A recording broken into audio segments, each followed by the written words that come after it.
My name is Rafael, you watch Marco Garage, and today I'm going to tell you which are the five famous bands that the incredible guitarist Michael Schenker refused to join when he was invited. But first, please subscribe to the channel, like the video, leave your comment, tell me if it would have been a good idea for him to join these bands or not. Well, let's start. Michael, as you probably know if you're a fan, was born in Germany. He's the younger brother of Rudolf Schenker, who is the founder of Scorpions and the band's also rhythm guitarist. And he is 7 years younger than Rudolf, Michael. He first joined Scorpions in 1969, and the band already existed for 4 years, and he remained as a member for the first time until 1973. And he joined the British band UFO, another incredible hard rock group, which had Phil Mogg as the vocalist and Pete Way as the bassist. And they recorded with UFO. Schenker recorded many incredible albums. The most famous UFO albums, the most successful UFO albums were recorded with Michael Schenker. And obviously then he started his solo career with the Michael Schenker group and also was successful with that. And he returned to the Scorpions for a while briefly in the late 70s, and he also reunited with UFO in the 90s. But meanwhile, he was a really desired guitarist for many bands, and we selected 5 of those bands that invited Michael Schenker to be part of them, but he refused. And the first one is Ozzy Osbourne.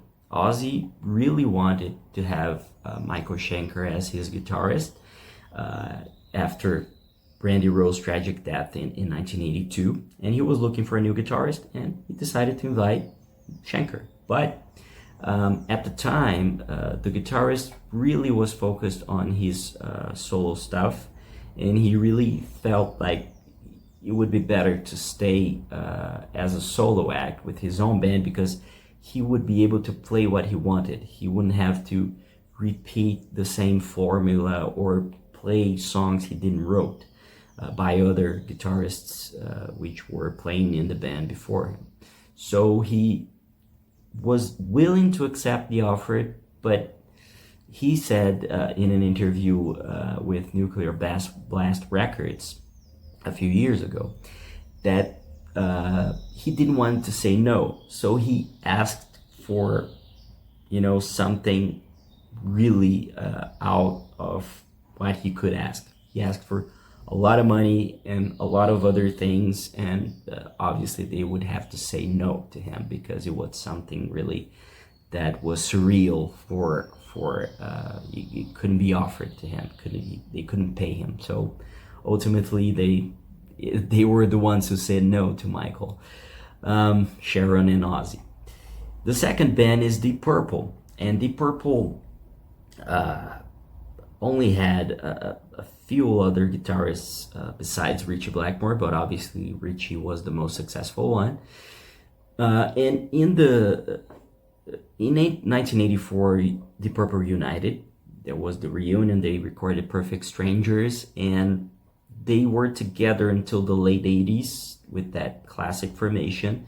And Ian Gillan left, and the band recruited Jolene Turner, who was previously Rainbow's vocalist. They recorded the 1990 album Slaves and Masters, and then Ian Gillan came back to the band.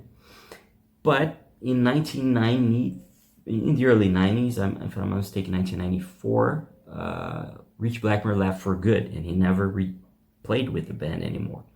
But around that time when Ritchie Blackmore left, they were interested in Michael Schenker, and they invited Michael before they talked with Joe Satriani, who joined them briefly, and then it was Steve Morse who got the job, got the gig, and stayed with them for almost 30 years. So Steve was a member of Deep Purple in 2022 when he was replaced by Simon McBride. And at the time, he decided not to do it because he was reuniting with UFO, and he recorded with UFO in the 90s. albums like Walk on Water, released in 1995, On With the Action, released in 1996, Werewolves in London, released in 1998, Covenant in 2000, and Sharks in 2002. That was when he was reunited with UFO, so he decided not to join Deep Purple and go with UFO with this reunion tour. And the other band that he refused, the third one, was Whitesnake. In the late 70s, he had left Scorpions for the second time, and he got together with artists like Cozy Powell and Simon Phillips to form his own group, and he invited the former Deep Purple vocalist David Coverdale to be part of his band.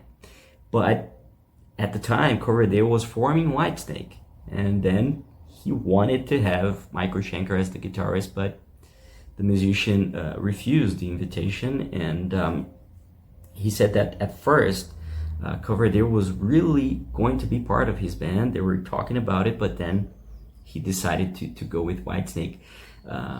But then when he said he didn't want to join them and he would form Whitesnake, he decided to recruit for his own band, the Michael Schenker group, the former Rainbow vocalist Graham Bonnet. And that's why Graham sang with the Michael Schenker group for a couple of records. And that's the formation around that time. And the fourth group is Thin Lizzy, and Thin Lizzy had many incredible guitarists. If you look in their discography, I mean, Scott Gorham, Eric Bell, Gary Moore, and well, they could have had Michael Schenker, but that's what he really called in an interview with Eon Music in 2021. He said, Schenker said that at the same time he was approached by the late Thin Lizzy bassist and vocalist Phil Lynott, he was also approached by Mott the Hooples, Ian Hunter, to join his band. I mean, if Michael is telling the truth in every interview he gave over these decades, I mean, more than 20, 30 incredible groups asked him to join them during his career. So Thin Lizzy is another one, and the final one we selected is Motörhead. According to Michael, Lemmy Kilmister they knew each other. Lemmy and Michael knew each other since Lemmy was still the bassist in Hawkwind, the band he was part of before he formed Motörhead in 1975. And he said that he was invited by Lemmy to form Motörhead with him, to be in the original lineup, but he said no, and eventually the Lemmy invited the guitarist Larry Wallace to be part of the band. So these are 5 groups that Michael Schenker refused to join. And I hope you liked the video. Please don't forget to subscribe, leave your comment, tell me if it would have been a good idea for Michael to join these groups or not, if it would have worked or not, and tell me what you think. Okay? See you later, and thank you for watching.